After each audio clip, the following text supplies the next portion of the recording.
Hey, hey, hey, hey, hey, hey, hey.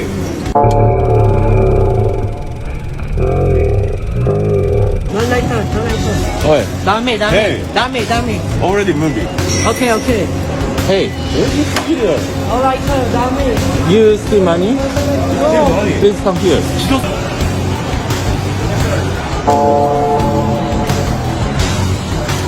Let's go to the guy. I said, I said, Sorry, sir. Sorry. Can apologize. you never do that. I'm looking at him. You never do that. Please promise this me. Okay, sorry for that. Never do that again. Unahan nyo na guys yung mga personnel ng airport na sabihin nyo na yung passport nyo ay walang punit, maayos ang bio page na binigay ko sa'yo.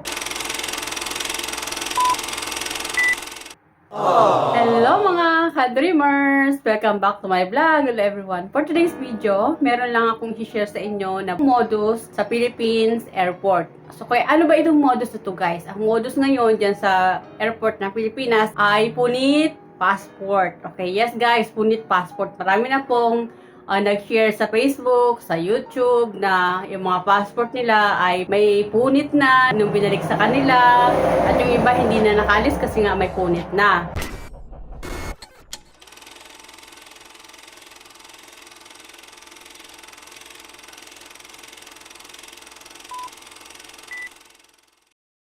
Bagong modus sa airport natin kaya mag-ingat po kayo. Lalong-lalo na po yung mga OFW. Yung unang nag-share po sa Facebook, yung po yung residence po dito sa Canada. Papunta na po, pabalik na po siya ng Canada. And then, isa din po siya sa nabiktima ng punit passport. Buti na lang, naging alert siya bago siya pumunta ng airport. Ay nakita niya na yung mga pangyayari, yung mga nangyari sa airport, yung bagong modus. Kaya naging aware na rin siya, nagkaroon na rin siya ng idea about dun sa punit passport. Sabi, nung binigay daw niya yung passport niya, sinabi daw sa kanya na bakit daw may punit na yung passport niya. Ininsist niya talaga na nung binigay niya yun sa personnel ng airport ay wala talagang punit. Kaya sabi niya, alam ko yung mga nangyayari dito at alam ko din na ang passport ko na binigay ko sa'yo ay walang punit. Eh, sakto, meron siyang kakilala o kaibigan dun sa immigration na sinabi niya na tatawagin niya yung immigration. Tapos sabi nung personal doon, wag na daw, ayusin na lang para makalipad siya. Nakapag-flight siya papuntang Canada. So, paano na lang guys kung wala siyang alam? So, buti na lang, aware po si kabayan natin na nakatira din po dito sa Canada. Ang ganun ang modus nila. Tapos, mayroon namang bago, yung si tatay na hindi rin ho siya nakaalis kasi nga yung passport niya ay may punit. Ganun ang modus sa airport. Kaya siya po ay isa po siyang nabiktima ng punit passport ay hindi po talaga tayo. Lalo na po yung dun sa front page, yun yung tinatawag na bio page. Nandun po yung pangalan natin, birth date natin, saan issue yung passport natin, expiration, lahat. Kaya napaka-importante yung front page na yan or bio page sa passport natin. Ang gagawin nyo guys, lalo na po sa mga OFW, kasi ako umuwi na nakailang beses na rin po akong nag-flight, dumaan sa Philippine Airport. Ang gawin nyo guys, dapat, bago nyo po iabot dun sa mga personnel, kung sino man po yung security ng airport, ay picturean nyo or i-video nyo na yung passport nyo ay walang punit.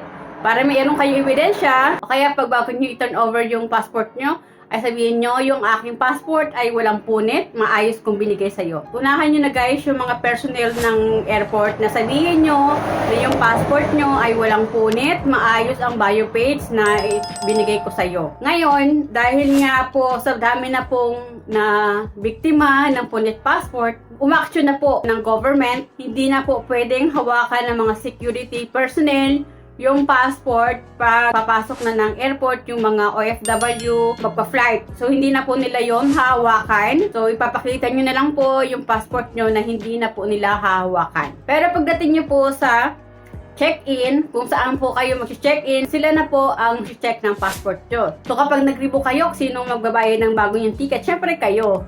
Sa ngayon, wala pa kaming nakikitang proof na may modus. Pero syempre, hindi tayo pwedeng maging lax. No? Kailangan, iimbestigahan natin ang mabuti. At kaya nagbigay tayo ng very strong warning sa airlines at sa lahat ng agencies tulad ng BI na humahawak ng passport ng mga kababayan natin. Pero, at the same time, nagbibigay din tayo ng panawagan sa ating mga kababayan. Ingatan natin ang passport natin.